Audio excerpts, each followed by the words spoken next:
नमस्कार प्रिय दर्शकों, आप देख रहे हैं ज्योतिष मंत्र।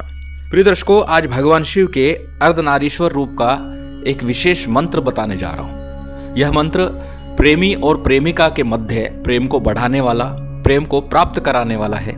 पति पत्नी के संबंध में यदि मधुरता कम हो गई है, समय के अंतराल के बाद कई बार मिठास मधुरता कम होती चली जाती है, उस परिप्रेक्ष्य में या पति पत्नी एक दूसरे से विमुख होते जा रहे हैं, उस परिस्थिति के लिए यह मंत्र विशेष रूप से लाभदायक है। यह मंत्र भगवान शिव के अर्धनारीश्वर रूप का है, अर्थात शिव और शक्ति का संयुक्त मंत्र है। इस मंत्र के प्रभाव से पति पत्नी, प्रेमी प्रेमिका के मध्य पुनः प्यार पनपने लगता है और प्रगाढ़ होने लगता है। यदि किसी कारण से प्रेम का अभाव जीवन में आ रहा है, जीवन प्रेम में नहीं रह गया, नीरस बनता जा रहा है, उस परिस्थिति में निश्चित ये मंत्र आपको करना चाहिए। भगवान शिव का ये रूप स्त्री और पुरुष की एकाकार और समानता को दर्शाता है और बताता है ना तो पुरुष के बिना इस संसार की कल्पना की जा सकती है और ना स्त्री के बिना इस संसार की कल्पना की जा सकती है। भगवान शिव के इस प्रत्यक्ष जागृत साबर मंत्र को करने से निश्चित ही जीवन में प्रेम का प्रवाह होता है।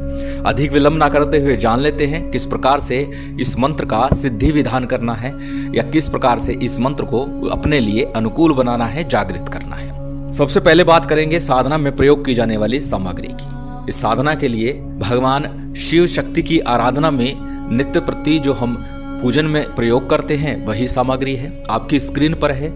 विशेष कुछ सामग्री नहीं है और इसी सामग्री के साथ में ये पूजन आपको संपन्न करना है और साथ ही आज के मंत्र का जप भी करना है। इस मंत्र के जप से निश्चित प्रेम की निरस्ता दूर होगी, प्रेम प्रगाढ़ होगा।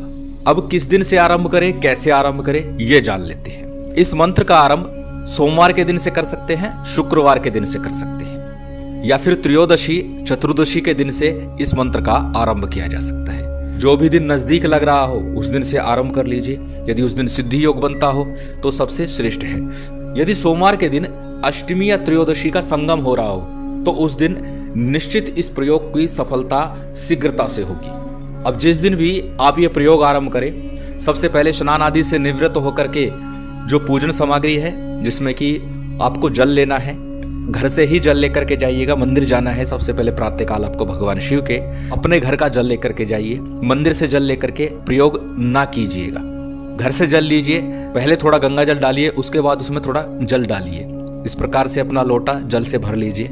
जिस पात्र में आप जल लेकर के जा रहे हैं वह तांबे का या पीतल का हो, स्टील का ना लें, ज्यादा श्रेष्ठ रहेगा। नहीं है तो स्टील का प्रयोग कर सकते हैं। थोड़ा सा आपको कच्चा दूध लेकर के जाना है, गाय का हो सर्वोत्तम, अन्यथा जैसा आपको मिल जाए वो कच्चा दूध ले लीजिए। इसके साथ जो भी फूल फल इत्यादि हैं, अक्षत हैं, वो सब ले जाइए। चंदन है, भगवान शिव को रोली नहीं चढ़ेगी, चंदन चढ़ेगा। माँ भगवती को चंदन की बजाय रोली या सिंदूर का तिलक होगा।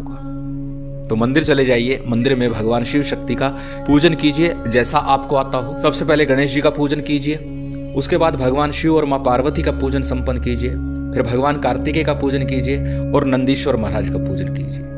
इस प्रकार सबका पूजन करने के बाद में जलाधारी है उसके चारों तरफ भी थोड़ा सा जल गिरा दीजिए। सामान्य सा यह पूजन संपन्न करना है।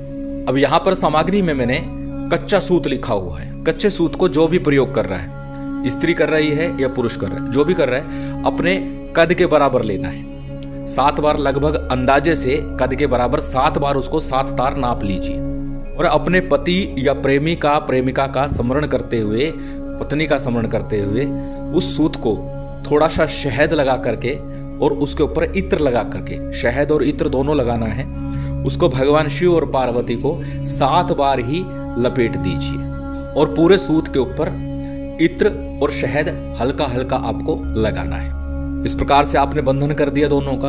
उसके बाद में वहीं बैठ करके, संभव हो तो वहीं बैठ करके नित्य प्रति मात्र 1 माला का आपको जप करना है। सबसे पहले आपने पूजन संपन्न किया, पूजन के बाद में सबसे पहले 1 माला गणेश मंत्र की कीजिए, उसके बाद 1 माला अपने गुरु मंत्र की कीजिए। यदि गुरु नहीं है तो अनेक बार बताता हूँ कि भगवान शिव के पंचाक्षरी मंत्र ओम नमः शिवाय का जप कर सकते हैं या फिर हमारे गुरुदेव द्वारा दिया गया मंत्र ओम परम तत्वाय नारायणाय गुरुभ्यो नमः, इस मंत्र का जप कर सकते हैं। यदि आपके पास गुरु मंत्र है तो अपने गुरु मंत्र का 1 माला का जप कीजिए। इसके बाद में ये साबर मंत्र है जो आज हम करने जा रहे हैं। साबर मंत्र है तो साबर सिद्धि मंत्र का 11 बार आपको जप करना है। साबर सिद्धि मंत्र और गुरु मंत्र दोनों ही डिस्क्रिप्शन में आपको मिल जाएंगे। उसके बाद में आज के मूल मंत्र का कम से कम 1 माला का जप करना है। यदि आप लोगों के बीच में तकरार बहुत अधिक बढ़ गया है, बात तक नहीं हो पा रही, उस परिस्थिति में कम से कम 3 माला या 5 माला का जप कीजिएगा। यदि सामान्य सा जीवन चल रहा है, तकरार नहीं है, बस नीरसता सी आ गई है, उस परिस्थिति में 1 माला ही पर्याप्त है, अन्यथा 3 या 5 माला करनी है। मंत्र बहुत अधिक बड़ा नहीं है, छोटा ही मंत्र है। आराम से 5 माला हो जाएगी यदि आप थोड़ा सा धैर्य रखेंगे। चलिए मंत्र को जान लेते हैं। मंत्र आपकी स्क्रीन पर है, इसे देख सकते हैं, नोट कर सकते हैं या फिर इसका स्क्रीनशॉट ले सकते हैं। मंत्र को एक बार बोल करके बता देता हूं। मंत्र इस प्रकार है। शिव बने पार्वती, गोरा भई महादेव, 2 रूप एक शक्ति, जामे अतिशय प्रीत, शिव शिवा देवो, वरदान वाछा पुराओ, जय जय महादेव महादेवी की। एक बार पुनः बोल रहा हूं। शिव बने पार्वती, गोरा भई महादेव, 2 रूप एक शक्ति, जामे अतिशय प्रीत, शिव शिवा देवो वरदान वाछा पुराओ, जय जय महादेव महादेवी की।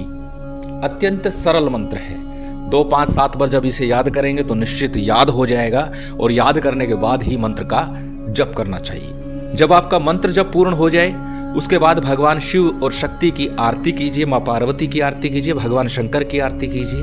उसके बाद जो भोग नैवेद्य आप लेके गए हैं वह अर्पित कीजिए। यहाँ पर भोग के लिए सर्वोत्तम है मिश्री और माखन का भोग। खीर का नैवेद्य भी आप प्रयोग कर सकते हैं, और कुछ नहीं है तो गुड़ और इलायची के दाने मिला करके आप उसे नैवेद्य के रूप में अर्पित कर सकते हैं। यदि आप घर में कर रहे हैं तो पूजन आपको मंदिर में ही करके आना है, और जब आप घर में कर सकते हैं।